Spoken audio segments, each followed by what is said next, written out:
Okechi, come here now. He ran up quickly. What happened? She pointed at the baby room wall. The paint color is wrong. He frowned slightly. Wrong? But you chose the color. I changed my mind, she shouted. The baby wants another color. What color? He asked softly. Pink and white stripes, she said. And glitter. The one must have glitter.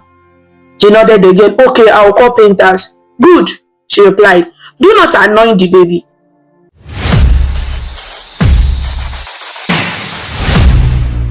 Once upon a time, there was a peaceful and beautiful town called Obede. People loved to visit Obede because the place looked calm, bright and full of life. The houses in Obede were painted in many lovely colors: yellow, white, blue, and even soft pink. Some houses were big, some were small, but all of them looked neat and well arranged. The roads in Obede were smooth, wide and clean. Cars would move freely without potholes or dust. Flowers grew on the sides of the roads, and birds sang on the trees every morning. In this beautiful town lived a young man named Okechi. Everyone in Obede knew him as a hard-working and gentle man. He was the only child of his parents, and because his parents loved him so much, they raised him with great care. His father taught him how to be responsible, and his mother taught him how to be kind and respectful. Growing up as an only child was not always easy for him. Sometimes he wished he had a brother or sister to play with, but his parents tried their best to make him feel happy. They bought him books, toys, and clothes, and they always prayed for him to succeed in life. When Okechi finished school, he began to look for a job. His parents prayed for him every day, asking God to open doors for their son. One day, he finally got a good job in a faraway city. The job was promising, and it gave him hope for a better future. Even though he loved his parents very much, he knew he had to move far away so he could work and become successful. The day he told his parents about the job, his mother hugged him tightly and said, "My son, I am happy for you. Go and make us proud. Work hard. And remember that we love you always." His father placed a hand on his shoulder and said, "This is your chance. Do not be afraid. Go and show the world what you can do." Okechi smiled and promised them, "I will not disappoint you. I will work hard and come back one day with good news." So, he packed his clothes, his documents, and a few things his mother gave him for comfort. Before he left, his parents stood at the door waving at him. His mother cried small tears of joy and sadness mixed together. She was proud of him, but she knew she would miss him so much. Now, living in the new city, far away from his parents, was not easy at first. Everything felt difficult. The people, the roads, the weather, and even the neighborhood. But Okechi told himself, "I must be strong. I came here to work. I cannot give up." The company that hired him was big and well organized. They liked him immediately because he was polite and hardworking. He arrived early to work. He listened carefully. He did his tasks well, and he treated everyone with respect. Soon, people in the company started saying good things about him. One colleague told the other, "That new guy, Okechi, is very serious with his work. He will go far." Another person said, "Yes, he is humble and always focused. He will succeed." Little by little, the company began promoting him. He earned more money, and he used it wisely. He sent money to his parents to support them. He saved some for the future, and he took care of his daily needs. He did not waste money or show off. After some time, his life became better. He rented a beautiful apartment, a clean and comfortable place with wide windows and enough space for him to relax after work. The living room was simple but neat. The bedroom was cozy and peaceful. He loved the apartment because it made him feel like he was truly growing into life. He also bought a beautiful car. It was not the most expensive car in the world, but it was clean, shiny, and strong. Whenever he drove around the city, people admired the way he kept his car neat. Sometimes, as he drove past children playing by the roadside, they pointed and said, "Look at that fine car," and smiled. He always smiled back. Even though he lived far from his parents, he called them often. One evening, his mother asked him on the phone, "My son, how are you eating? Are you taking care of yourself at all?" He laughed softly and said, "Mama, I'm fine. I eat well, I rest well, and I work hard. How are you and Papa?" "We are fine," she replied. "We miss you, but we are happy you are doing well." His father's voice came from the background saying, "Keep doing your best, son." These calls warmed his heart. They made him feel close to home, even though he was far away. Sometimes, after work, he would sit in his living room and think about how far he had come. He whispered to himself one night, "Life can change quickly. Not long ago, I was searching for a job. Now, I live in a beautiful home and drive a good car. I must stay grateful." He did not have many friends because he was careful about the kind of people he allowed into his life. Most evenings, he preferred to stay home, cook something simple, watch a movie or read a book. On weekends, he washed his car, cleaned his apartment, and prepared for the new week. His neighbors respected him.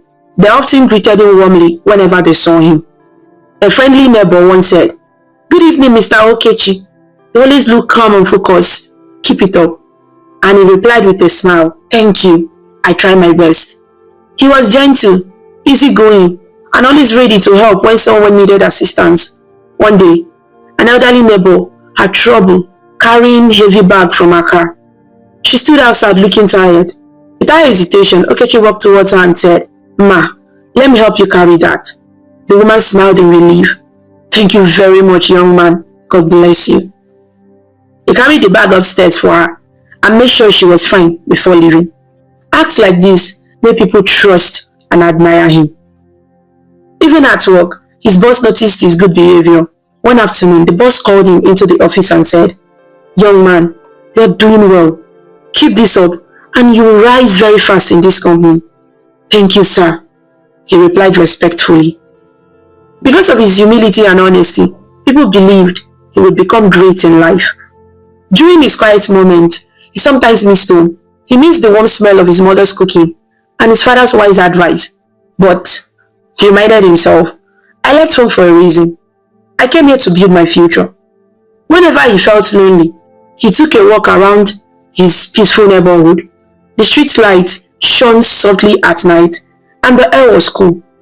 He loved seeing families laughing together, children riding bicycles, and couples taking evening walks. This sight gave him hope and made him dream of a good future for himself someday. He also thought about what his parents always told him while growing up. "Be focused, be patient, be strong. Your future is bright." With those words in his heart, he kept moving forward. Time passed, and his life continued to improve. His salary increased, his savings grew, and he became more stable and confident. Other workers in the company sometimes asked for his advice because they respected his calm nature. One afternoon, a new worker approached him and said, "Please, I'm finding it hard to understand this task. Can you help me?" "Of course," he answered kindly, and he explained everything step by step until the person understood. The new worker smiled with relief. "Thank you so much. You made it very easy." "No problem," he replied. "We all learn every day." Moments like this made him feel fulfilled. Sometimes, he sat in his apartment and looked around with gratitude. The walls were painted a soft cream color. The curtains were clean. His dining table was simple but neat. And everything was organized. He liked order, and he made sure his home always looked good. He often stood by his window at night, looking at the town lights far below. Cars passed slowly on the white road, and the moon shone brightly in the sky. He would gently whisper, "I thank God for everything." Even though he was doing well, he lived a simple life. He did not show off or behave proudly. He remembered the struggles he faced before getting the job. So, he remained humble. One Saturday morning, he washed his car slowly while listening to soft music. A young boy from the neighborhood stopped and watched. "Uncle, your car is very fine," the boy said shyly. Okechi smiled warmly and replied, "Thank you." The boy asked, "How did you get such a nice car?" He paused for a moment and said, "I worked hard, saved money, and waited for the right time. If you work hard too, you can also get anything you want." The boy nodded happily and ran off. This made Okechi smile. He believed in inspiring others. Whenever he visited the supermarket, the workers recognized him as the polite young man who never caused trouble. He greeted them nicely, paid for his items without argument, and always said, "Have a good day." One of the cashiers told a colleague, "I like that man. He behaves like someone with a good heart." Life was peaceful for him. He felt proud of how far he had come. Every night, he prayed for strength, guidance, and protection. He wanted to continue growing and making his parents proud. Even though he lived alone, he did not feel empty. He had work, dreams, goals, and hope. His journey was just beginning, and he knew greater things were still ahead. Many times, when he lay on his bed at night, he thought about the road he had traveled, finding a job and building his life step by step. He knew he still had a long way to go, but he was not afraid. "I will make it," he whispered to himself. "I will keep moving forward." And so, in the beautiful town of Obede, with its smooth roads and lovely houses, the young man named Okechi continued living his life peacefully. He had a good job, a beautiful apartment, and a fine car. He was focused, grateful, and for whatever life would bring next. He did not know what the future held for him yet. He did not know that more challenges and more blessings were on the way, but for now, his life was calm, stable, and full of promise. Years passed. His parents, especially his mother, disturbed him to get a wife when he clocked 30. They talked about it almost every time he visited them or called them on the phone. His mother believed strongly that a man should marry early.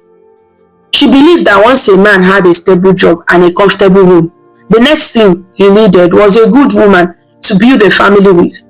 His father also wanted him to marry, but his father was more gentle about it. His mother, however, reminded him as if it were a personal duty.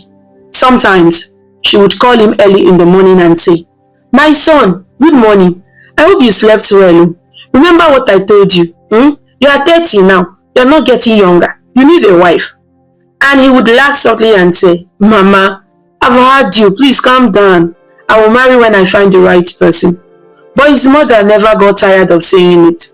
One afternoon, she called him again and said, "Okechi, listen to me. When you were a little boy, you told me you wanted to grow up fast so you could have a wife and children. Now you have grown. What are you waiting for? Your mates already have families. Please do not delay." He sighed gently but continued smiling so she would not think he was angry. "Mama, I know, but I cannot just pick anyone. I must marry someone I understand, someone I can build with, someone who has sense, someone who has peace." She replied quickly, "And do you think such a woman will fall from the sky? You must go out, meet people, attend programs, meet ladies. You cannot marry if you hide yourself inside your work every day." He rubbed his forehead and said playfully, "Mama, you are troubling me too much. I will continue to trouble you until you give me a daughter-in-law," she answered sharply but lovingly.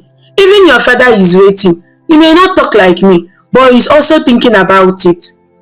When he visited home, his mother would whisper into his ear while serving food, "Okechi, I want to carry my grandchildren while I'm still strong.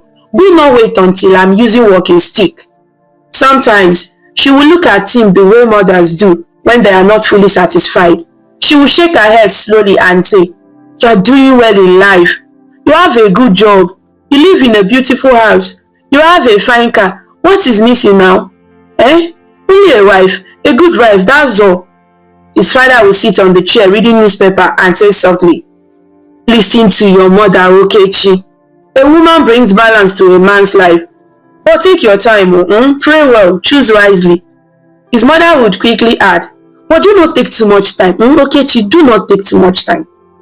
These conversations became part of his life. Even when he called to greet his parents in the evening, the talk always returned to the same topic. "How was your day, Mama?" he would ask. "My day was fine," she would answer, "but it will be better when you bring a woman home." He always laughed, but he understood that they were speaking from love.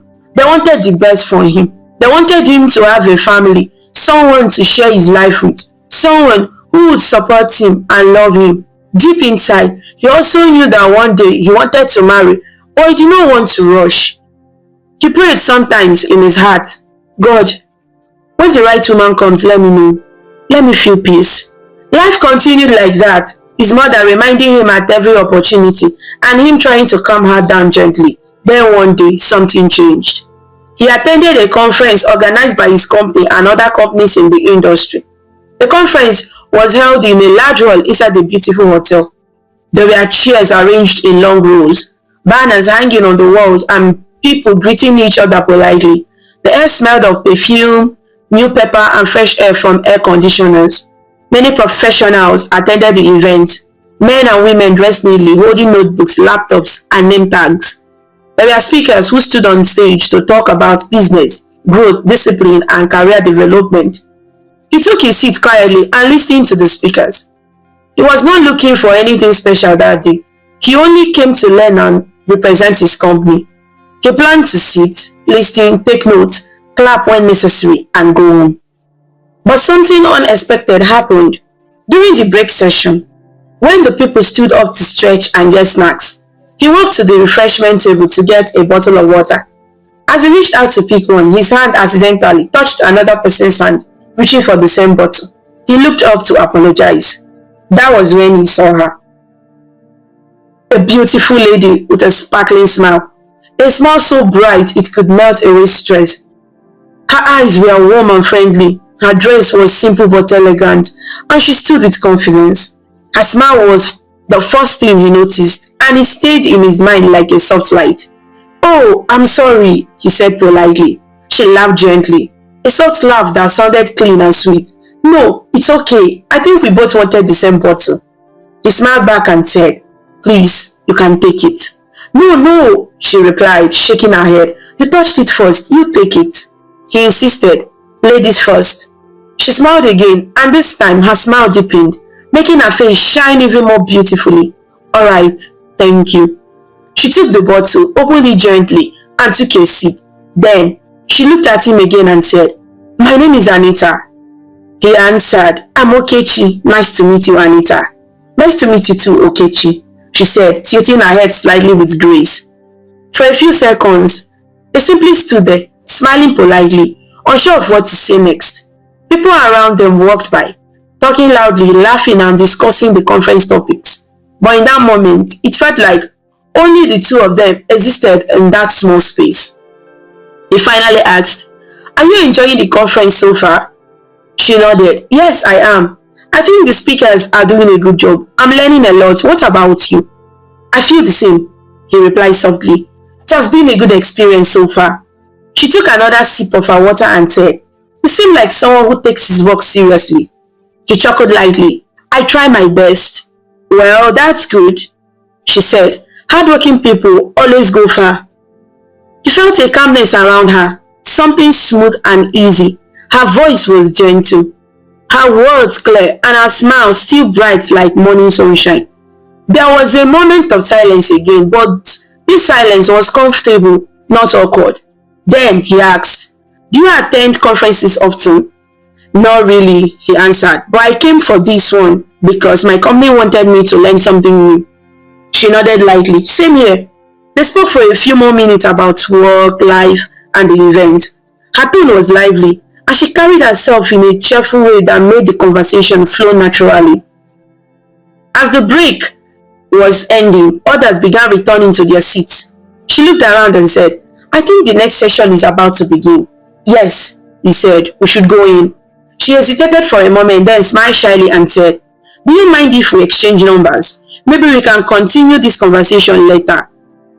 He felt a soft surprise, but a pleasant one. "Yes, of course," he replied. She handed him her phone. He typed his number and returned the phone. Then he gave her his phone and she typed her number too. When she returned the phone to him, she said, "I'm glad we met." "I'm glad too," he replied. They walked back into the hall together, but when they reached the door, they went to their different seats.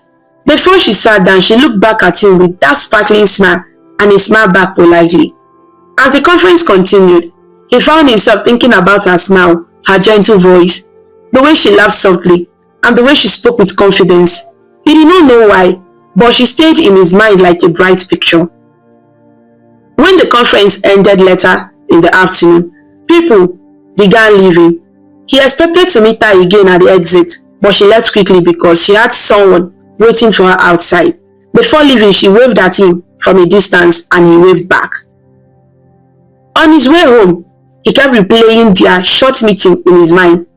He did not know what would happen next. He did not know if she would call or if he should call her first. He only knew that he had met someone interesting, someone with a sparkling smile that could brighten even a serious conference hall. And that was how they greeted each other and exchanged numbers. They started talking and hanging out. From the first day they exchanged numbers at the conference, something changed in the way they communicated. At first, they only sent short messages to check on each other. Anita would send a message like, "Good morning, hope you slept well." And he would reply, "Yes, I did. He also slept well." But slowly, the messages became longer. They talked more often. They laughed more. They shared stories about their day. They shared their dreams, their plans, their goals. They talked like two people who were slowly becoming comfortable with each other. One day, Anita called him around 8 p.m. Her voice sounded cheerful. "Hi, Okechi. Are you busy?" "No, I just finished eating," he replied. "How are you?" "I'm fine," she said with a soft laugh. "I was thinking about today. My office was so stressful. I needed someone to talk to." He smiled even though she couldn't see him. "You can always talk to me." "That's why I called," she said. "Talking to you makes me feel lighter." The conversation lasted for hours sometimes. They talked about work, family life, and simple things that made them laugh. With time, they started spending time together in person. Sometimes they went to a restaurant. Sometimes they walked in a quiet park. Sometimes they sat in his car and talked for long hours without realizing how much time had passed. One Saturday afternoon, they decided to meet at a small cafe.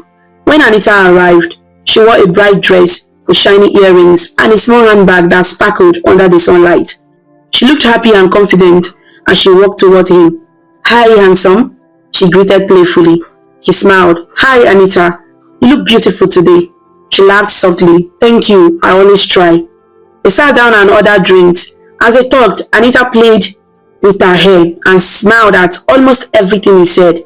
She enjoyed attention, she enjoyed admiration, and she enjoyed looking good. When she spoke with energy. "I love beautiful things," she said one day as she admired her shiny bracelet. "I love nice clothes, beautiful handbags, good perfumes. Life is too short to look dull." He nodded gently. "It's good to like good things." She chuckled lightly. "Not just good things, flashy things. I like things that stand out." He smiled politely. He was not naturally flashy, but he didn't judge her. He believed that everyone had their own lifestyle and preferences. As they spent more time together, he began to see more of her personality. Anita enjoyed luxury. She liked fine restaurants, expensive hair, designer handbags, and things that sparkled. Whenever they went out, she always wanted to take pictures. She wanted people to see her shine. "Take my picture," she would say, handing her phone to him. He would stand, find a good angle, and take the photo. She would look at the picture and smile proudly. "Perfect. I look amazing." "Yes, you do," he always replied kindly. Their connection grew stronger. Anita enjoyed the way he treated her, calm, gentle, and respectful. He enjoyed her energy and confidence. They balanced each other in a strange way. They continued talking every day, and their friendship turned into something more serious. One evening, they sat in his living room watching a movie. Anita rested her head on his shoulder and said softly, "You know, I feel very comfortable with you." He looked at her with gentle eyes. "I feel the same." She lifted her head slowly and looked back into his eyes. "So, what are we now?" He took a deep breath.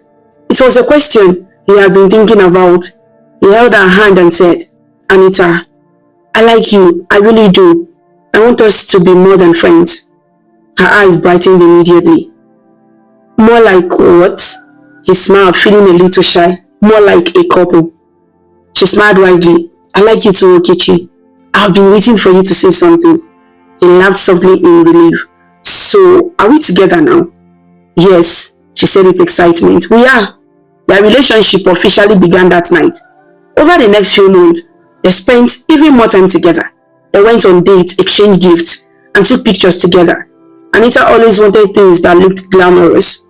One day he said, I want us to take pictures in a nice place, maybe a fancy hotel lobby. I want something classy. He laughed gently. Anywhere you want is fine. She liked that he never argued when she asked for something. She liked that he wanted to please her. She liked feeling special and adored. Their relationship continued to grow. Then one afternoon, while they were eating at a quiet restaurant, she looked at him with a serious expression and said, So, when are you going to propose to me? The question shocked him slightly. He dropped his spoon gently and stared at her. Propose? You mean marriage? Yes, she said plainly. We have been dating for months now. The parents want you to get married. I'm ready. What are we waiting for? He was quiet for a moment. He didn't expect the question so soon, but he liked her and wanted a family someday. She leaned closer to him and said, I love you and I want to be with you. Don't think too much. He nodded slowly. I love you too. So, when will you propose? She asked again. He looked into her eyes and said softly, Soon, very soon. True to his words, some weeks later, he planned a simple but lovely proposal. He took her to a camp garden in a nice area of town. She wore a bright dress with shiny shoes, and she looked extremely happy. When he knelt down and said, Anita, will you marry me? She screamed joyfully and said, Yes, yes, of course, yes. She hugged him tightly, laughing and crying at the same time. She took pictures of the ring immediately and posted them online. Finally engaged, she wrote with excitement. After the engagement, things changed quickly. One evening, they sat together in his house, talking about their future. Anita suddenly said, I want to tell you something important. He looked at her curiously. What is it? She sighed, adjusted her hair, and sat upright. Now that we are engaged, I need you to understand something about me. I'm listening, he said kindly. She folded her arms gently and said, I don't want to work anymore. He blinked slowly, surprised. You mean you want to resign from your job? Yes, she said without hesitation. I want to be a full-time housewife. He tried to understand her clearly. Full-time housewife? But we don't have children yet. Anita waved her hand carelessly. Children or no children, I don't want to work. Working is stressful. I want to enjoy life. I want to focus on taking care of myself and our home. I want to be free. She swallowed gently. Okay, but how will you take care of your needs if you stop working? She smiled sweetly. That's where you come in. You take care of me. He shifted in his seat. Take care of you, how? She looked directly at him and said clearly, I want you to place me on a monthly salary. A salary? He repeated softly. Yes. She replied confidently. A monthly allowance, something comfortable. He rubbed his hand on his chin. How much are you talking about? Her voice became even more serious. At least 500k every month. He looked at her, unsure of what to say. 500,000 naira? Yes, she said again, this time smiling as if he had asked for something small. At least 500k. If you give me more, no problem. But 500k is the minimum. Nothing less. That's what I need every month to maintain myself. He remained silent for a few seconds. His mind tried to understand everything she had said. She wanted to stop working immediately. She wanted him to give her a monthly salary. She wanted a minimum of 500k. It was a lot, but he loved her. He believed that love meant sacrifice, and he believed that if he made her happy, their home would be peaceful. She touched his hand gently and said, Baby, don't overthink it. You can afford it. You have a good job. You live well. You can take care of me. He looked into her smiling eyes. She looked confident. Unsure of herself, she believed she deserved a luxurious life and she expected him to provide it. He nodded slowly. Okay, if that is what you want, I will do it. Anita jumped up excitedly and hugged him tightly. I knew you would say yes. You're such a good man. I love you. He smiled weakly. I love you too. She kissed him on the cheek and said happily, this is why I chose you. You understand me. You understand my needs. He didn't want to argue. He wanted to make her happy. He believed that agreeing would bring peace to the relationship. She continued excitedly. I'll resign from work this week. But by next month, you can start giving me the 500k salary or 600k or even 1 million if you want. I won't complain.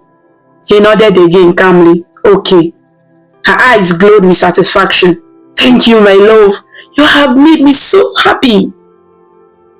After she moved in with him, every month he gave her over 500k, sometimes 1 million.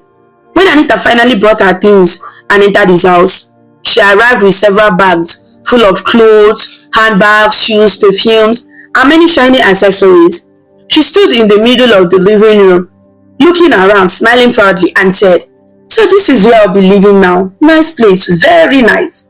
Oketi smiled gently. I'm glad you like it. Oh, I like it, she said, pulling out her phone to record a short video. But I would like it more when we upgrade a few things. He laughed lightly. Upgrade what? She waved her hand carelessly. Don't worry, we'll talk about that later. She entered the bedroom and opened her bags. Clothes poured out like water. Different colors, different fabrics, different sizes. Shoes with high heels, flat shoes, shiny ones, soft ones. She arranged everything as if she were preparing for a fashion show. Do you like my things? She asked proudly. Yes, they look nice, he said. Of course, she replied. I don't use cheap things. Living with Anita was a new experience for him. Every morning she woke up, stretched and said, baby, I need money for this. Baby, I need money for that. She always needed something. Hair, nails, clothes, skincare products, and designer bags.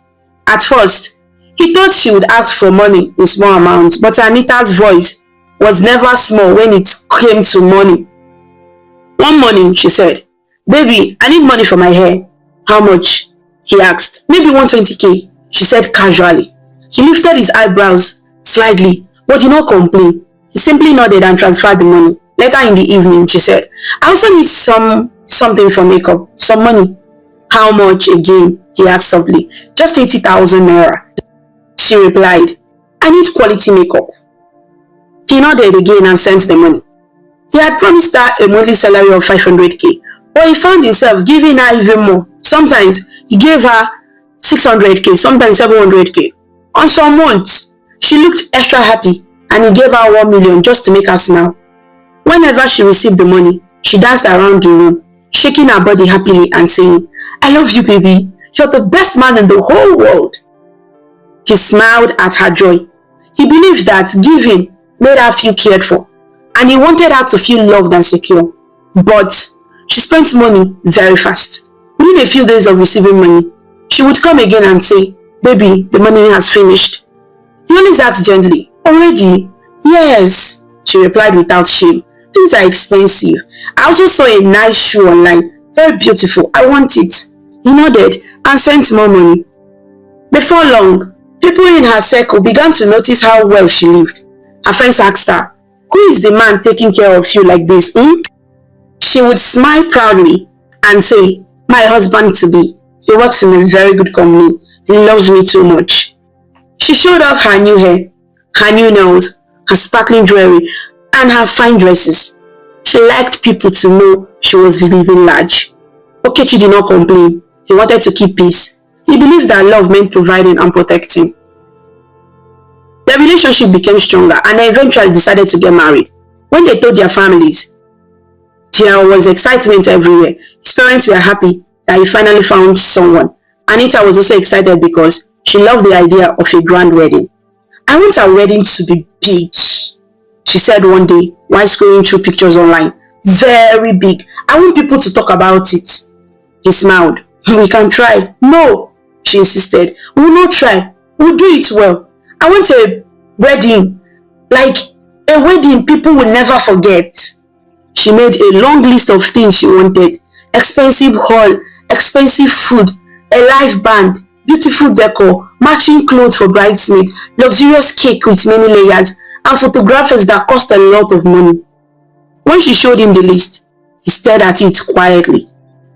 She tapped him lightly. Baby, don't look at it like that now, eh? It's our wedding. It must be special.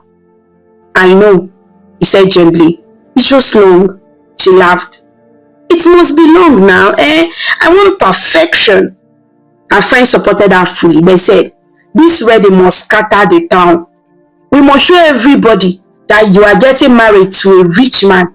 Whenever the wedding discussion started, Anita's eyes shone with excitement.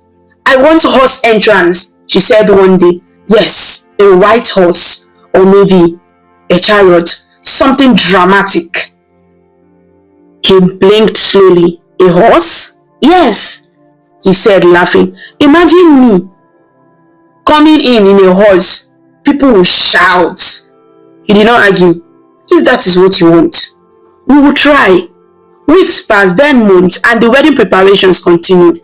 Anita called vendors every day: decorators, dressmakers, caterers, photographers, makeup artists. The house was always noisy with her voice saying, no, I don't like that color, use gold. No, I want the flowers bigger. No, the cake must have 7 layers, not 3. Even though the planning was stressful, the wedding day finally came. It was exactly what she wanted. People filled the hall. The decor shone with bright colors. Music played loudly. The food was plentiful. Guests wore their best outfits. Some people whispered, this wedding is big, oh, very big. Others said, this man really spent money. Anita looked like a queen in her wedding gown. She walked around smiling and greeting guests, happy that her dream wedding had come true. She liked the attention. She liked the compliment. She liked hearing people talk about how beautiful and expensive the wedding was. When she and Okechi danced into the reception hall, the crowd shouted and clapped loudly. Cameras flashed everywhere. Anita waved gracefully like a celebrity, and her friends screamed her name. Even the older women said, this wedding is the talk of town. They really tried. Okechi danced beside her, smiling. He was not as flashy as she was, but he enjoyed seeing her happy. He held her hand and whispered, I hope this day is everything you wanted.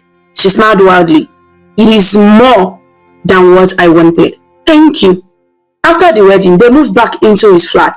At first, Anita tried to settle in and enjoy married life, but her mind quickly moved to something else.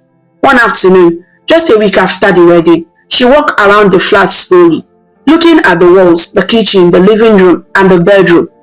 She did not look pleased. What is wrong? He asked softly when he noticed her expression. Nothing, she replied, but her eyes continued roaming around with dissatisfaction. A few minutes later, she turned to him and said, Baby, I think we need to talk. He nodded. Okay, what is it? She sat down, crossed her legs neatly and said, This flat is too small for us now. He looked around the room. Too small? It's comfortable. It is comfortable, she admitted, but not good enough. You are married now. We need something bigger, something finer, something that shows we are a couple with class. He rubbed his chin slowly. What are you suggesting? She smiled, excited. Let's move into a duplex. A duplex? He repeated calmly. Yes, she said happily. A big duplex with 2 living rooms, maybe 4 or 5 bedrooms, a big kitchen, a nice balcony, a place where guests will walk in and say, wow. He breathed in slowly. Anita, duplexes are expensive. I can't afford it. She quickly replied, but you can afford it. He did not speak immediately. He calculated silently in his mind. A duplex was luxury. A duplex cost a lot of money. But Anita was not someone who liked simple things. She loved flashy life. She loved big things. She loved luxury.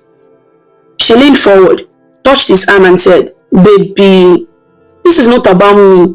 This is about us. We are married now. We need to live in a place that matches our new life. You work hard. You deserve comfort. and I want to manage a home that looks beautiful. He sighed gently. How much are you thinking a duplex will cost per year? Because I can't afford buying one. Her smile widened. She already checked prices. She brought out her phone and opened the house listing. This one is nice, she said, showing him the screen. 10 million naira per year. His heart jumped slightly. 10 million? Yes. She replied as if the number was normal. Some are even 12 million, some are 20 million, 30 million. But this one is okay. I don't want to stress you. He looked at the pictures. The house was beautiful. 2 floors, big windows, white compound, shiny tiles, luxurious staircase, big bedrooms, modern kitchen. It was impressive, no doubt. He looked at her again. She was smiling with hope in her eyes, waiting for him to agree. Anita, he said softly, 10 million naira per year is a lot. I know, she replied, but you can handle it now. You always tell me you want me to be happy. This will make me happy. He swallowed, thinking deeply. She waited quietly for his answer. He finally said, okay, we will do it. Anita screamed in excitement and hugged him. Baby, I love you so much. Thank you. Within days, they contacted the agent. They inspected the house. Anita walked around the duplex like she already owned it. Every room she entered, she stretched her arms and said, yes, this is the life I want. She checked the balcony and smiled. I will take pictures here every morning.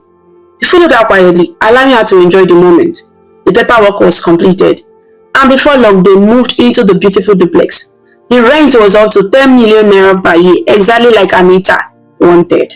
Everything seemed fine for the first few months after they moved into the beautiful duplex. Life looked peaceful. The house was big, the compound was wide, the rooms were clean, and the environment was calm. Anyone who visited them said, wow, you people are enjoying life. Oh, this house is beautiful. Anita always smiled proudly and said, thank you, my husband wants the best for me. But behind the smiles, Okechi's parents were not fully happy. They had warned him from the beginning about marrying a girl like Anita. His mother had said, my son, be careful. That girl likes too much luxury. She likes flashy life. A woman who loves money too much can trouble a man. His father had also spoken quietly. Marriage is not just beauty and show. Marriage needs patience, humility, peace, and understanding. Think well, Okechi. But each time they advised him, he defended Anita. Mama, she's a nice girl. She has a good heart. She just likes good things. I will manage it, don't worry. His mother would shake her head and say, I hope you are right. He believed he was right. He believed love would solve everything. For a while, it looked like he was right.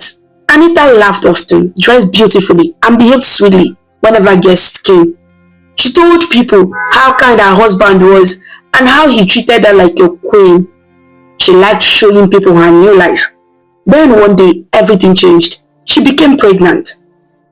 At first, Okechi was extremely happy. He held the pregnancy test strip in his hand and said excitedly, Anita, you're pregnant. We're going to have a baby.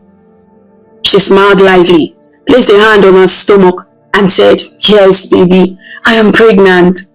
He hugged her tightly, lifted her gently and spun her around the living room. Thank you, Anita. Thank you so much. This is the best news ever. He called his parents immediately. His mother screamed on the phone. Thank you, God. My son, I'm so happy. A baby, oh my God. His father said softly, this is a wonderful news. Take care of her. Pregnancy needs patience.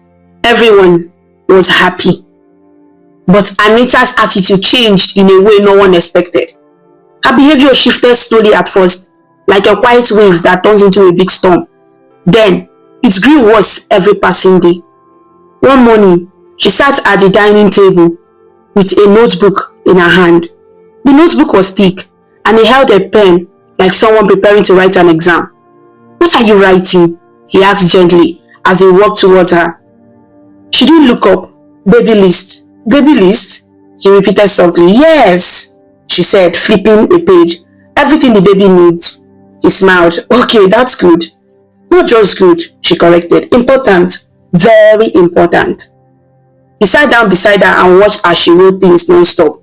Baby bed, baby mattress, baby blanket, baby swimming tub, baby night lamp, baby shoes, baby clothes, baby diapers, baby storybooks, baby stroller, baby rocking chair, baby wardrobe, baby sofa, baby resting pillow, baby smart monitor, baby golden spoon, baby fancy plate, baby teddy bear. The list looked endless. After writing more than 4 pages, she looked at him seriously and said, "We must buy everything before the 7th month." He nodded, even though he was surprised by how long the list was. "Okay, we will buy them." "Not we," she corrected again. You will buy them. I cannot stress myself. I am pregnant." He nodded slowly. "All right." But the list continued growing every day. Sometimes she would call him from upstairs and say, "Baby, come here now." He would rush upstairs to find her sitting comfortably on the bed with her notebook. "I forgot to add something," she would say. "The baby needs a special blanket. It must be imported. I saw it online. It is expensive, but the baby deserves it." He would nod again. "Okay." She lived on lists. She wrote lists for morning, lists for afternoon, lists for night. List for the baby. List for the baby shoe. List for the baby clothes for 0 months. List for baby clothes for 3 months. List for baby clothes for 6 months. One day, he entered the room and saw baby clothes scattered everywhere. He asked gently, "What are you doing?" "Decorating the baby room," she replied confidently. "But the baby is not here yet," he said softly. He turned sharply. "And so what? Do you want the baby to enter the world without a beautiful room?" "I must prepare everything now, please." He nodded quickly. "Sorry, Anita, sorry." She continued arranging furniture and pointing here and there. "Move that shelf. No, not there. Put it in the corner. Move the baby wardrobe. Bring the rug. No, that rug is too dull. I want something brighter."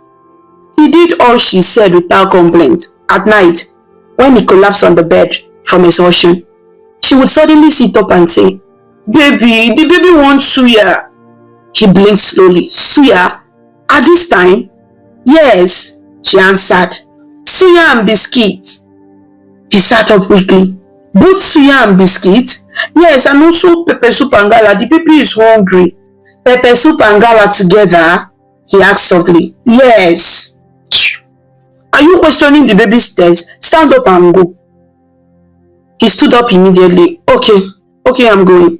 He would drive out in the middle of the night, searching for suya spots, biscuit shop, gala, and sometimes rice and soup, depending on what she wanted that night. She said the baby demanded strange combinations, and he never tried to argue.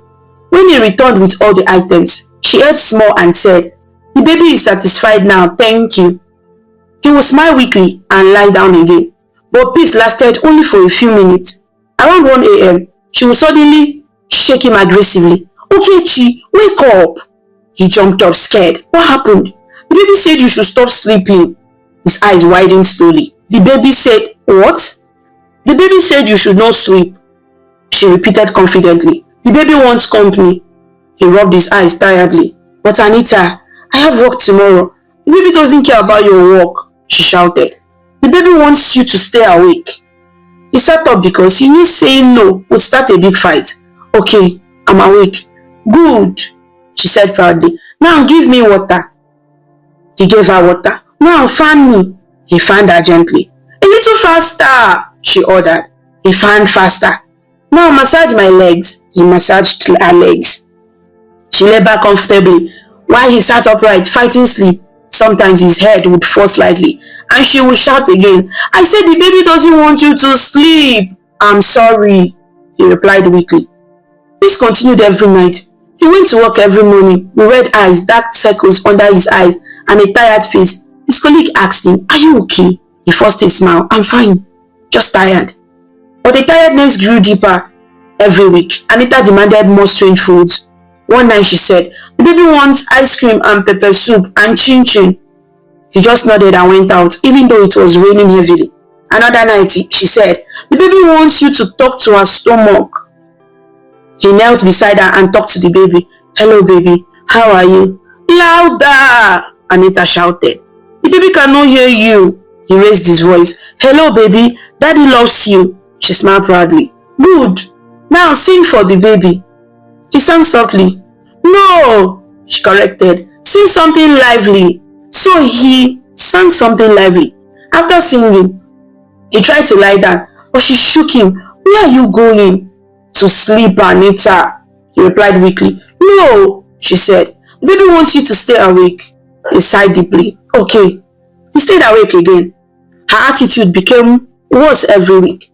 She blamed him for everything. If she dropped something, she shouted, You stressed me. That's why it fell. If she forgot something, she said, It's your fault. You don't care about me enough. He did not argue. He stayed calm because he didn't want her blood pressure to rise. He called his mother one day. Mama, pregnancy is hard. Be patient, she told him. Pregnant women are delicate. Please take care of her. He nodded, even though she couldn't see him. I'm trying.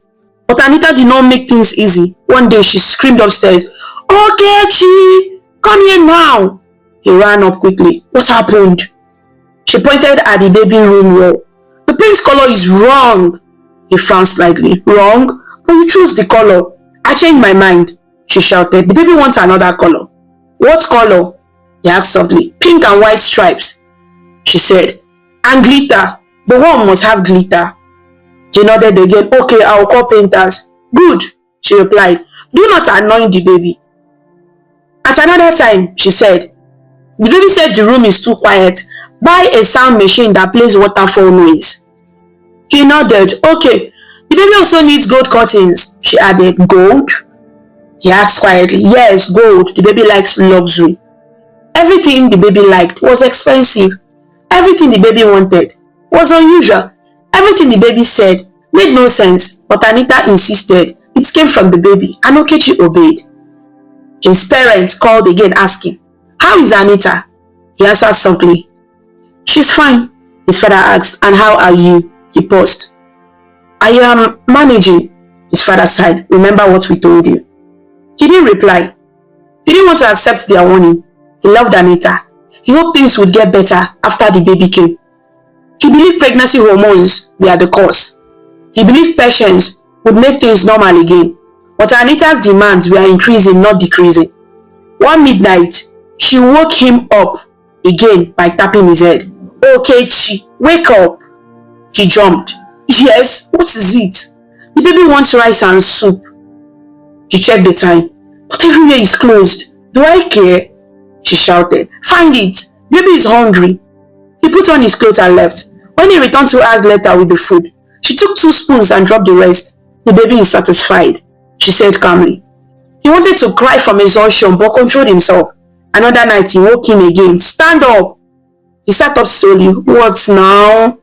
The baby wants you to stop sleeping, she said. His eyes burned from tiredness. But Anita, I am very tired. She folded her arms. Do you want to offend the baby? No, he whispered. Then stay awake, she commanded. He stayed awake. Night after night, she woke him. Food after food. She demanded strange combinations. She blamed him for everything. She used pregnancy as a shield and never showed gratitude. Sometimes at work, Okechi slept off. His eyes were always heavy. His body was always weak. His mind felt tired all the time. The lack of sleep was slowly affecting him. But he still forced himself to work because he needed his job. Every night at home, Anita woke him up with one excuse or the other, saying the baby wanted one strange things or the other. Every midnight she disturbed him. Every dawn his eyes were red and swollen. Every morning he struggled to get ready for work. When he reached the office, he tried to act normal. He greeted everyone politely. He opened his laptop. He tried to focus, but within minutes, he started blinking heavily. His head felt heavy, like someone pulled a stone inside it. His body wanted to shut down. Sometimes his colleagues would see him sitting at his desk, staring at his computer screen, but his eyes were closed, without him even knowing. One day, one of his colleagues tapped him and said, Okechi, are you sure you are okay? He opened his eyes quickly, shocked. Yes, I'm fine. You were sleeping, the colleague said gently. No, he insisted weakly. I was just thinking. But the colleague shook his head softly. My brother, that was sleep. Another day, during a meeting, his boss was talking about a new project. Everyone was listening seriously. Okechi tried to pay attention, but his eyes began to close on their own. His head dropped slightly forward. He jerked awake suddenly when his pen fell from his hand. The boss turned and looked at him. Are you alright, Mr. Okechi? He quickly picked up the pen. Yes, sir. Sorry, sir. I didn't sleep well. The boss nodded but looked concerned. This is the second time this week. You need rest. Yes, sir. He replied quietly. But he knew he was not going to get rest at all. At home, Anita's pregnancy behavior had gotten worse. Her demands increased every week. She expected him to do everything she wanted at any time of the day or night. She said it was the baby making the decisions. Whenever he complained, he shouted, Are you saying the baby is lying? Are you trying to stress the baby? Do you want something bad to happen? He would immediately shake his head and say, No, I don't want anything bad. I just want you to rest. But she never rested, and she never allowed him to rest. One day, Anita finally agreed that they needed a maid. She said she was too tired to clean the house, too tired to cook, too tired to wash plates, too tired to sweep, too tired to do anything. She said the baby needed her to relax. So they hired a maid, a young woman named Mary. Mary was polite and hardworking. She cleaned the floors, washed plates, washed clothes, cleaned the bathrooms, and made sure the house remained neat. On Mary's first day, she greeted politely. Good morning, madam. Good morning, sir. Anita nodded lightly and said, Make sure the house is clean. Do not stress me. I am pregnant. Yes, madam. Mary replied. At first, Mary's presence helped. The house stayed clean. Anita didn't need to bend down or move around too much. But after a few days, Anita's attitude changed again. One morning, Anita sat at the couch holding her stomach lightly. She called loudly, Mary, come here. Mary ran quickly. Yes, madam. Anita pointed at the floor. Sweep this place again. The baby says it's not clean enough. Mary looked confused but nodded. Okay, madam. As Mary swept, Anita shouted again. Not like that. Sweep slowly. The baby doesn't like noise. Mary slowed down. Later that afternoon, Mary was cleaning the stairs when Anita suddenly called. Mary, come now. Mary dropped the broom and ran down. Yes, madam, Anita said. The baby wants cold water. Go and get cold water for her. Yes, madam, Mary said and went to get it. But as the days passed, Anita became worse. One evening, when Mary was doing the dishes, Anita shouted again, Mary, come here.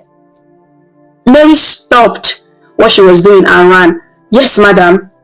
Anita sat on the couch stretching her legs. The baby wants that tall cup from the kitchen cabinet. Mary nodded. Okay, madam, I will bring it. But before Mary moved, Anita suddenly frowned and said, Wait, no. Baby says you shouldn't bring it. Mary stopped in confusion. Should I bring another one, madam? No, Anita said firmly. Baby says only the baby's father should bring it. Mary blinked. Sir? Anita nodded like she had made a major announcement. Yes, the baby said the father should do the chores. Baby said Mary should rest. Mary looked at her silently. Anita shouted, Okechi! He came out of the room tiredly. Yes? The baby wants you to go to the kitchen and bring the tall cup. He stared at her for a few seconds. The cup? But Mary is there already. Anita immediately shouted, Are you arguing with the baby? He shook his head quickly. No, I'm not arguing. Then go, she snapped. He went to the kitchen quietly and brought the cup. Mary stood there silently watching him. Anita took the cup and said proudly, Thank you, baby. The baby is happy. He nodded weakly. Okay. Later that night, after Mary went to her room, Anita said again, The baby said you should sweep the upstairs room.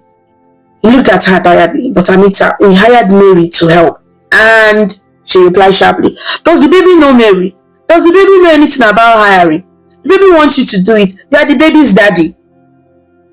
He sighed deeply but picked up the broom and swept the upstairs room.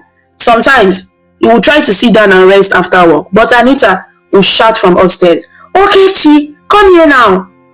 He would climb the stairs slowly, his legs shaking from tiredness. Yes, Anita. The baby said you should mop the floor. Mary mopped it earlier, but the baby said it is not clean enough. He nodded. Okay. And the baby also wants you to wipe the windows, she added. Okay, he replied again. And the baby wants you to arrange the clothes in the baby's wardrobe, she continued. He paused. But Anita, I just came back from work. She widened her eyes dramatically. Are you fighting the baby? No, he said immediately. I'm not fighting. Then do what the baby wants, she shouted. He obeyed. Mary often felt sorry for him. One day, She whispered softly, "Sir, please let me help you. I can mop." But he quickly shook his head. "No, if Anita hears, she will say I'm stressing the baby." Mary sighed. "I understand, sir." Another day, Mary saw him struggling to carry a bucket of water up the stairs because Anita said the baby wanted him to wash the baby room again.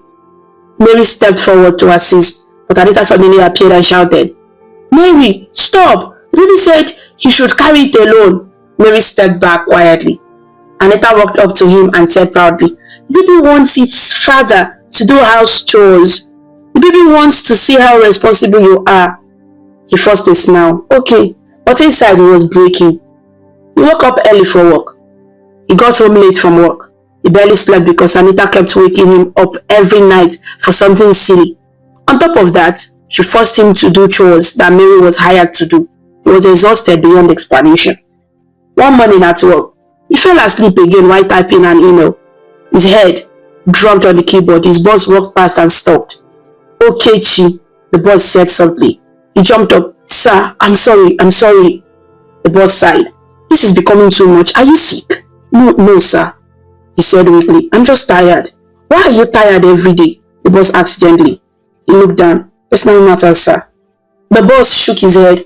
"You must take care of yourself. You cannot work well like this." "Yes, sir," he said softly. But he knew that no matter how much he wanted rest, home would not give him rest. When he returned that evening, he tried to enter the living room quietly, hoping Anita had slept. But as soon as he stepped inside, she shouted from upstairs, "Okechi, come here now." He dropped his bag and climbed the stairs slowly. "Yes," he answered softly. Anita sat on the bed with a plate of half-eaten food beside her. He looked angry. "What happened?" he asked gently. "The baby is angry," she replied. "What happened to the baby?" He asked again. "The baby said the kitchen is not clean." She snapped. "But Mary cleaned the kitchen this afternoon," he said softly. "Baby doesn't believe that," she shouted. "Baby wants you to clean it yourself." "Okay, Anita, okay," he said quietly. "And the baby wants you to wash plates again." "Okay." "And the baby wants you to clean the fridge." "Okay." "And the baby wants you to arrange the pantry." "Okay." He walked silently downstairs to start cleaning again. Mary watched him from far away and shook her head sadly. Late that night, around 2 a.m., Anita shook him awake again. He opened his eyes slowly. "Anita, Ogini, what is it?" he whispered tiredly. "The baby wants tea," she said. He stood up immediately. "Okay." "And the baby wants toast bread," he added. He nodded. "Okay. And the baby wants you to sing while preparing it." His eyes widened. "Sing?" "Yes," she said loudly. "Sing. Baby wants to hear your voice." He sang quietly while making the tea and toast. When he brought the food upstairs, she took one bite and dropped the rest. "The baby is satisfied," she said. He nodded and dragged himself back to bed.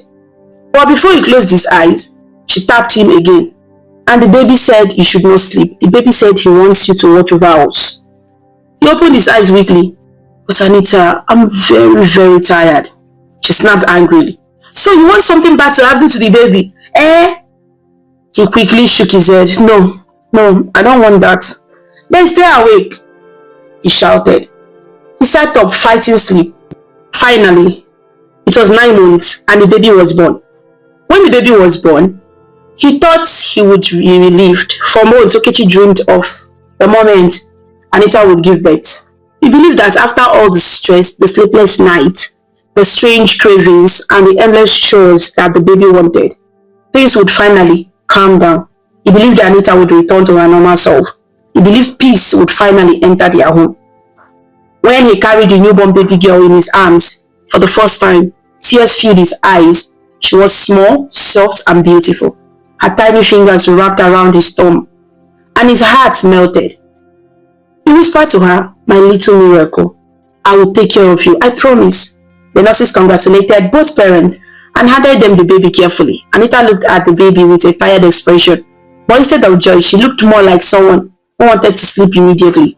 She said weakly, "She's cute, I guess." Okechi smiled warmly. "She's beautiful." "Yes," Anita said, adjusting her hair. "I need rest now." He thought she was just tired from childbirth and doing Georgia. He believed she only needed time to recover. Since Anita's mom was late, They needed someone to help with the traditional support new mothers get, that is omugo.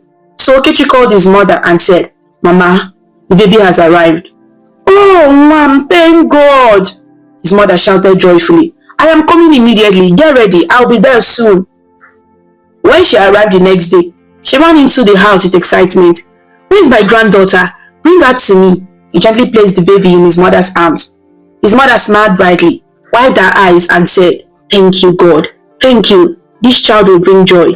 She carried the baby with love and care, the way an experienced grandmother would. She examined the baby's fingers, toes, and cheeks. She hummed a gentle song as she rocked her. She was overjoyed. But when she turned to congratulate Anita, she saw Anita lying down on the bed, scrolling through her phone. "Anita, my daughter, how are you feeling?" the older woman asked kindly. Anita sighed dramatically. "I'm tired, very tired. I don't want anybody stressing me." Okechi's mom smiled softly. "It is normal to feel tired after giving birth, but still, you need to bond with your baby." "I need rest," Anita repeated firmly. "Yes, rest is good," the older woman replied gently. "But you still need to carry your baby sometimes. She must know your smell, your touch." Anita didn't even look up. "Later, not now, please." The older woman exchanged a glance with her son, but she did not say anything. She only whispered, "It is well." From that day on, everything concerning the baby fell into the hands of Okechi's mother. She did everything, bathing the baby, feeding the baby, carrying the baby, rocking the baby to sleep, washing baby's clothes, cleaning the baby's room, and even cleaning the whole house at times because the maid they hired left. Every morning, she woke up early. She warmed water, bathed the baby gently, and dressed her in soft clothes. She sang beautiful songs as she walked, songs that made the baby smile. Meanwhile, Anita stayed in bed for long hours or walked around the house complaining, "I need more pillows," or "My back hurts," or "I want to sleep again." She never once offered to help. One morning, after bathing the baby, the grandmother went to Anita's room and said gently, "My daughter, baby needs breast milk. She has been taking formula, but breast milk is important, so please try to breastfeed her." Anita looked irritated. "I said I need rest. My body is still weak." "Just try," the older woman begged. "The baby needs the mother's milk for strength, even if it is just twice or once a day." Anita waved her hand dismissively. "Mama, please, I'm not ready. I don't want stress. I don't want my breast to fall."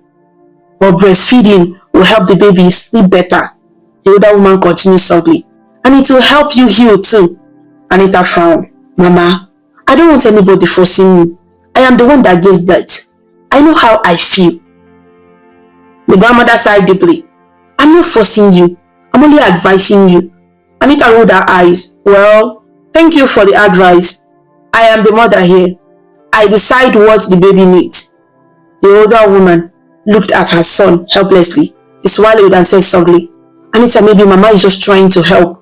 Anita snapped instantly.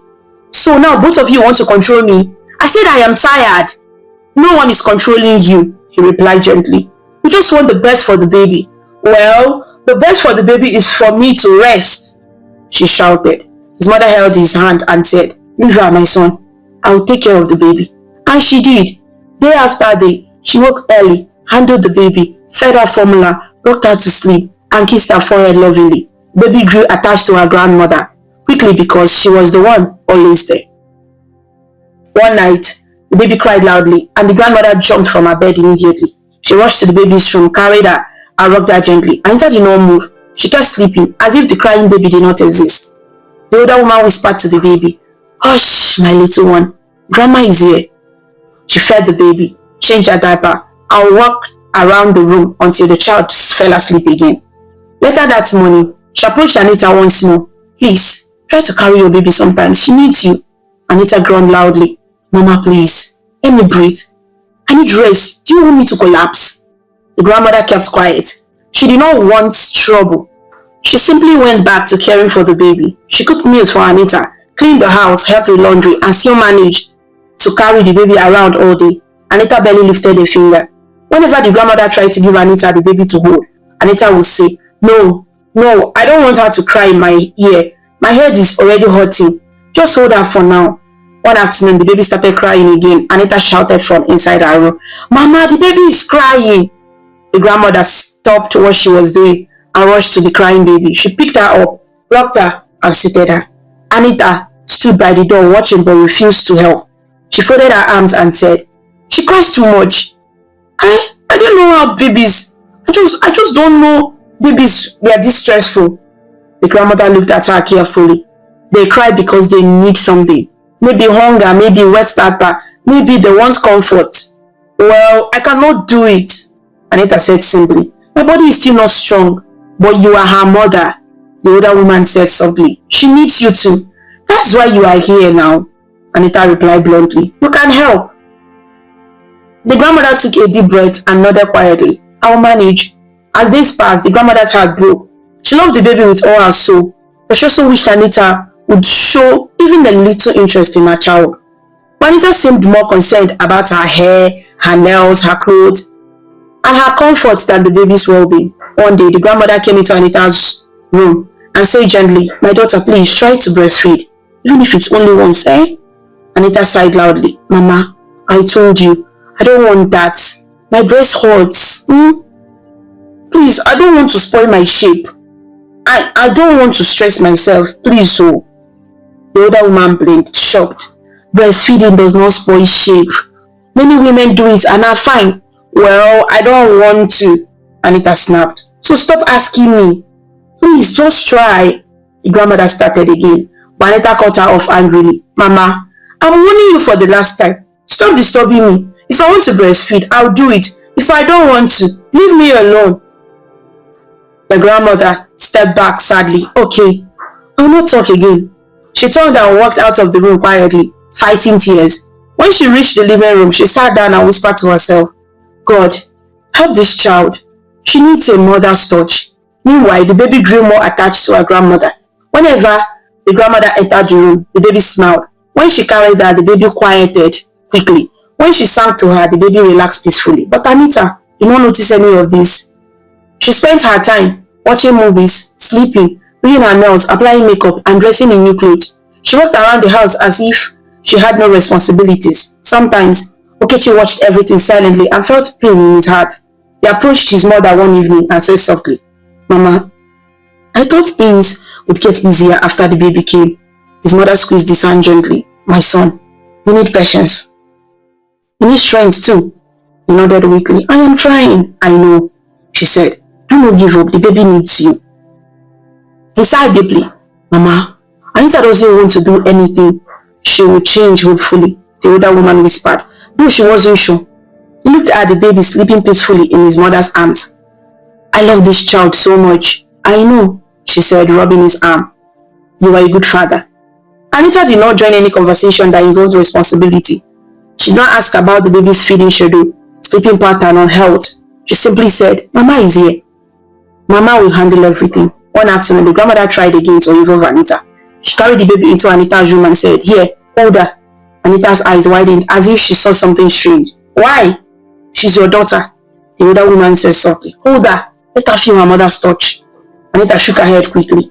"I don't want her to cry on me. I'm tired. My body is weak." "She will not cry," the grandmother said. "I said I don't want to," Anita shouted. The grandmother stepped back, shocked at the loud reaction. Okechi heard the noise and ran into the room. "What's happening?" Anita pointed at his mother. "She wants to force me to do things I don't want to do," the grandmother whispered. "I only wanted her to touch her baby," Anita hissed. "Please leave me alone." Okechi swallowed and said, "It's okay, calm down." His mother left the room quietly with the baby in her arms. Later that night, she rocked the baby to sleep and whispered, "Your mother will understand one day. I pray so." Days turned into weeks, and the grandmother handled every single detail of the baby's life, feeding, bathing, washing, comforting, and caring. Anita did nothing. Even when the baby cried loudly, Anita covered her ears and shouted, "Mama, come and carry your granddaughter. She's disturbing my sleep." Okechi's mother never complained. She never shouted back. She only said, "I am coming," and took the baby gently. She loved the baby enough to ignore Anita's harshness. She loved her son enough to avoid causing trouble. Anita simply continued saying she needed rest. She used rest as the reason for everything. She refused to do. She did nothing except lie down, eat, sleep, and take selfies. When his mom left after 3 months, all the responsibility fell on Okechi. His mother had stayed for as long as she could. She carried the baby, cooked meals, cleaned the house, washed clothes, sang lullabies, prayed for the family, and tried her best to keep everything together. But she also had her own home to return to. She had her own health to consider. She had her own life to manage. The morning she was leaving, she held the baby gently and kissed her tiny forehead. "My little granddaughter," she whispered, "God will protect you. God will guide you. You will grow healthy and strong." She turned to her son, her eyes soft and worried. "My dear, please take care of this child. She needs you. I need to go. My husband needs me." He nodded, trying to stay strong. "I will, Mama. Thank you for everything." She then looked at Anita and said calmly, "Take care of your baby." Anita stretched her hand lazily and waved. "Yes, Mama, safe journey." There was no warmth in her voice, no emotion, no sign that she cared about the grandmother leaving or the task ahead. She simply walked back toward her mirror and continued brushing her long wig. His mother stepped outside, climbed into the taxi that came to pick her, and waved one last time. "Remember, my son," she said, "God gives strength. You will manage." He forced a smile. "I'll be fine, Mama." The taxi drove away. He felt something inside him sink. He knew that life was about to change again. He knew everything would fall on him now. He knew Anita wouldn't help. The house suddenly felt too big, too quiet, too empty except for the soft crying of the baby coming from the room. He rushed inside and carried her. "It's okay, Miracle," he whispered gently. "Daddy is here." Anita heard the crying but didn't stand up. She didn't move. She only adjusted her wig and checked her reflection from side to side. Then she asked carefully, "Why is she crying?" "She wants to be carried," he replied softly. Anita murmured. "She cries too much. Anyway, you handle it." She walked past him, grabbed her hand back and said, "I'm going out. I won't stay long." He blinked in confusion. "Out again?" "Yes," she said without shame. "My friends are waiting. We want to check a new boutique that just opened." "But Mama just left," he reminded her quietly. "The baby needs attention. She's still very small." Anita rolled her eyes. "Please don't stress me. I just gave birth. I need fresh air." She looked at the baby, then at her phone. "I already called the nanny. She's coming today." "You said you wanted help, Abby, so let the nanny help." He opened his mouth to speak but closed it again. Arguing with her would only lead to shouting. The nanny arrived that afternoon. She shook his hand respectfully and said, "Good afternoon, sir. My name is Blessing." "Welcome," he said politely. "Please, the baby is inside." The nanny entered and gently lifted the baby. "She's so pretty," she said with a smile. Anita walked down the stairs in a short, shiny dress, holding a golden handbag and wearing expensive shoes. She stood in the living room, posing as if someone was taking pictures of her. "Do I look good?" she asked. Okechi nodded. "Yes, of course I look good," she said proudly, not waiting for his answer. She turned to the nanny and said, "Blessing, make sure the house is clean. Feed the baby, change her clothes, carry her. I don't want noise. If she cries, do something. Don't disturb my peace." The nanny nodded politely. "Yes, madam." Anita blew a kiss into the air and said, "Bye, baby. Mommy loves you. I'll be back." She didn't even peek at the baby. When she closed the door behind her, silence filled the house again, broken only by the baby's soft sounds. The nanny looked at him and asked carefully, "Sir, Madam doesn't carry the baby." He looked down sadly. "She says she needs rest." Blessing nodded slowly. She had worked in other houses before and understood without needing more explanation. The next few weeks were full of stress for him. Anita didn't care about the child. She didn't stay home. She didn't check on the baby. She didn't ask how the baby was feeding, sleeping, or breathing. She didn't even know the baby's schedule. She woke up in the morning, ate breakfast without carrying her child, dressed beautifully and said, "Blessing, dress me. Blessing, where is my shoe? Blessing, check my bag. Blessing, iron my dress." When she finished, she would turn to Okechi, who was usually holding the baby, and say, "Baby, I'm stepping out." He would ask, "Where are you going to now?" "To the spa." She said, "I need to do my nails," or "I'm going to fix my hair," or "I'm going to buy a new designer bag," or "I'm meeting my friends that want to flex around town." Sometimes he asked gently, "What about the baby? Don't you want to spend time with her?" She answered carelessly, "She has Blessing. What else do you want?" Then she left the house smelling of expensive perfume and wearing shiny shoes, designer handbags, new wigs, or the latest trending outfits. She spent hours in boutiques, salons, restaurants, and lounges. She took pictures, posted them online, and wrote captions like, "Fresh mommy enjoying life, soft life or nothing. Only luxury is allowed." She loved attention. She loved praise. She loved life outside the house more than anything inside it.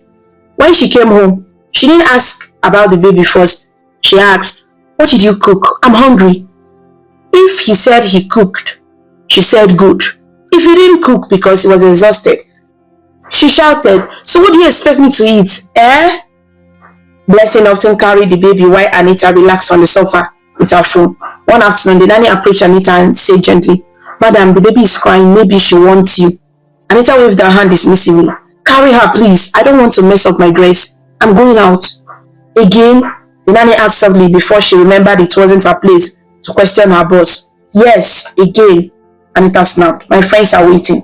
She grabbed her new designer bag, a bright red one she bought that morning, and walked out without looking back. Blessing rubbed the crying baby and whispered, "It's okay. Your mommy is busy."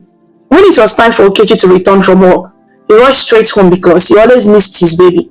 He loved her deeply. She gave him hope. She gave him strength. Every evening, he opened the door and Blessing handed the baby to him immediately. "Good evening, sir," Blessing said politely. "Good evening," he replied with a tired smile. "How is she?" She cried a little. She drank milk. I bathed her. I changed her diaper. But she was always looking toward the door, maybe waiting for you. He swallowed hard. "Thank you, Blessing." The nanny always ended her duty when he arrived, and she retired for the day. Sometimes, she looked at him with pity because she knew he was trying his best alone. After Blessing left, he carried the baby around the house, kissed her forehead, fed her, and sang to her. Anita was usually still outside flexing with her single friends, eating barbecue, taking pictures, visiting lounges, or shopping for things she didn't need.